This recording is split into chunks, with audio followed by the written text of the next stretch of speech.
자, 안녕하세요. 구원투수입니다. 최근에 기사를 보면 QLC가 제2의 HBM이 된다라는 얘기도 있고요. 3년 후에 낸드 시장의 절반을 차지한다라는 내용도 있습니다. 낸드의 기본 저장 단위인 셀 하나에 4비트 데이터를 기록할 수 있는 구조입니다. 각 셀당 2비트를 저장하면 MLC, 3비트를 저장하면 TLC라고 합니다. 즉 데이터 기록이 높아지면 단위가 올라간다라고 보시면 됩니다. 이를 쉽게 설명하자면 QLC는 하나의 메모리 셀에 더 많은 데이터를 저장할 수 있게 해주는 기술입니다. QLC의 주요 특징입니다. 첫 번째, 높은 저장 용량. 두 번째, 비용 효율성. 세 번째, 수명과 성능. 네 번째, 적용 분야. 요약해보자면 QLC는 메모리 셀 하나에 4비트의 데이터를 저장할 수 있는 기술로 더 많은 데이터를 저장할 수 있지만 수명과 성능 면에서는 다른 메모리 기술에 비해 다소 떨어질 수는 있습니다. 집적도 높은 QLC의 특성으로 인해 많은 정보를 빠르게 학습하고 추론해야 하는 AI나 데이터 분석 영역에서 큰 이점을 발휘하게 됩니다. 이는 기존의 TLC에 비해 수배 많은 데이터를 저장할 수 있는 장점이 있고 최근 기술 발전으로 내구성이 떨어지는 한계도 극복하는 등 많은 이점을 가지고 있습니다. 이런 배경으로 QLC 낸드 기반의 SSD에 대한 수요도 더욱 커지고 있는데요. 글로벌 빅테크 기업들의 AI 관련 스토리지 서버 확대가 이어지고 있으며 일부 제품은 벌써 품귀 현상까지 나타나 증산을 검토하고 있다라고 얘기하고 있습니다. QLC 관련돼 있는 종목을 한번 알아봐야겠죠. 첫 번째로는 TLB라는 기업이 있습니다. 차세대 인터페이스인 CXL용 차세대 메모리 모듈 기판을 독점으로 생산하고 있으며 삼성과 SK하이닉스에 납품을 하고 있는 기업입니다. 추세를 좀 본다라 그러면은 제가 봤을 때는 주봉으로 보는 게 훨씬 더 매력 있지 않나 싶고요. 이런 식으로 상승 추세의 흐름을 좀 이어주고 있다. 지금 이 추세의 하단 구간에 와 있기 때문에 이 추세를 이탈하게 되면 손절을 하는 게 맞다라고 생각이 들고요. 그 이탈이 없으면 한번 도전해볼 만한 구간이다라고 말씀드리고 싶습니다. 자, 두 번째로는 레이저셀이라는 기업이 있습니다. AI 반도체 공정과 마이크로 LED 디스플레이 공정에 적용 가능한 300mm 대면적 면 레이저 핵심 기술을 개발하였고 QLC 낸드와 같은 고밀도 저장 기술에 큰 도움이 될 것으로 예상되는 기술을 보유하고 있습니다. 이 레이저셀 같은 경우에도 주봉으로 보는 게 훨씬 더 좋아 보입니다. 제가 봤을 때 9,110원 구간이 이탈이 없으면 눌림이 나올 때 분할로 공략을 해보시는 걸 추천을 드리고 싶습니다. 손절가는 9,110원 구간이 이탈이 되면 안 되겠죠? 여기가 이탈되면 일단은 좀 피해야 하는 부분이다. 자, 그 다음에 네오셈이라는 기업이 있습니다. 최근에 주가가 CXL 관련주로서 굉장히 많이 올랐던 기업 중에 하나였죠. SSD 검사 분야에서 독보적인 기술력을 보유하고 있으며 AI 시대에 필요한 기술력을 확보하는데 성공했으며 CXL 시장 검사 장비를 개발해 상용화했습니다. 요 네오셈 같은 경우에는 단기적으로 1,980원 손절가로 잡을 수 있다. 이렇게 볼 수가 있을 것 같고요. 주봉상으로 봤을 때는 9,200원이 중요한 지지라인이 되는데 지금 이 손절가를 9,200원을 잡고 매수하기에는 너무 가격대가 높은 그런 상황이죠. 눌림목을 좀 이용을 해서 공략을 해보시면 좋을 것 같다.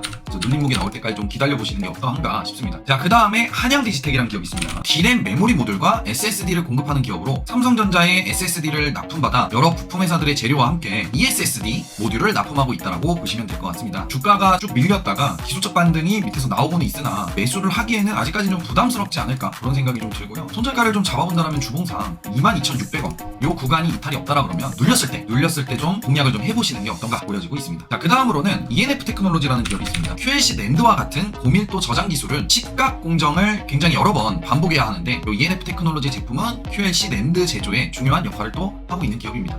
현재로서는 주가가 너무 많이 올라서 당장은 좀 공략하기 어려워 보인다 이렇게 좀 말씀을 드리고 싶고요. 조정이 나와서 눌림목을 준다라고 하면은 제가 봤을 때는 단기적으로 요런 구간 또는 요런 구간까지 눌림 이후에 좀 지지를 받아주는 걸 보고 접근을 하시는 게 좋아 보인다라고 말씀드리고 싶습니다. 자, 그 다음에 DNF라는 기업이 있습니다. 이 DNF라는 기업은 반도체 제조 공정에서 시각 과정에 사용되는 시가객을 생산하고 있으며 이 과정은 QLC 낸드와 같은 고밀도 저장 기술의 좀 필수적인 기술이라고 보시면 될 것 같습니다. 주봉상 줄다리경 패턴에 지금 저점에 위치해 있기 때문에 이 구간에 이탈이 없으면 충분히 상승도 가능해 보인다. 단 저점 구간을 좀 이탈한다라 그러면 손절을 하는 게 좋아 보이지 않을까 싶습니다. 자, 그 다음에 삼형전자라는 기업이 있습니다. 이 삼형전자는 QLC 기술을 활용한 낸드 플래시 메모리 생산에 필요한 콘덴서를 공급하고 있으며 QLC 관련주로 분류되고 삼형전자의 콘덴서 수요가 증가할 것으로 예측이 됩니다. 이것도 주봉으로 보시는 게 좀 훨씬 더 편하시지 않을까 싶습니다. 주봉상 요 구간 이탈이 없으면 지지를 받아주는 양봉의 캔들의 흐름들이 좀 나온다라고 하면 분할로 접근해 보시는 것도 나쁘지 않아 보인다라고 말씀드리고 싶습니다. 자, 다음으로는 FST라는 기업이 있습니다. 제가 과거에 이 FST라는 기업을 여기서 한번 추천을 드렸었죠. 그러고 나서 지금 계속해서 큰 조정 없이 계속 우상향을 하고 있기 때문에 사실 지금 공략을 하는 거는 좀 많이 어려워 보입니다. 근데 FST 같은 경우에는 QLC 낸드의 내구성 문제를 해결할 수 있으며 반도체 제조 공정에 필요한 이제 시가객도 생산하고 있어 반도체 소자의 미세 패턴을 형성하는 데 기여하고 있습니다. 근데 이 FST가 내구성 문제를 해결할 수 있는 기술을 보유하고 있다. 이렇게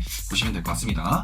조정이 나온다라 그러면은 이런 구간들까지는 좀 조정이 나와줘야 우리가 좀 공략을 해볼 수 있지 않을까라고 생각이 듭니다. 자, 그 다음은 테크윙이라는 기업이 있습니다. 이 테크닉도 주가가 뭐 말도 안 되게 지금 많이 올라가 있는 상황이다 보니까 공략을 하더라도 이런 정고점 구간들이나 요 구간까지는 좀 조정이 좀 나와줘야 공략을 좀 할 수 있을 것 같습니다. 테크닉은 반도체 메모리 테스트에 사용되는 핸들러 장비를 생산하고 있고요. QLC 낸드와 같은 고밀도 저장 기술의 내구성 문제를 해결하기 위해서 큐브 프로버라는 새로운 장비를 또 개발한 기업입니다. 그래서 이제 주가가 많이 올라가 있다라고 보시면 될 것 같습니다. 자, 마지막으로는 샘CNS라는 기업이 있습니다. 샘CNS 반도체 검사 장비 제조업체로 QLC 낸드와 같은 고밀도 저장 기술의 내구성 문제를 해결할 수 있는 제품을 생산하고 있는 기업입니다. 지금 단기적으로는 좀 박스권을 그려가고 있는 그런 모습들을 좀 보여주고 있는 상황이죠. 근데 지금은 박스권 상단 구간에 있기 때문에 좀 조정이 나왔을 때 공략을 해보시는 게 어떠한가 그렇게 좀 생각이 듭니다.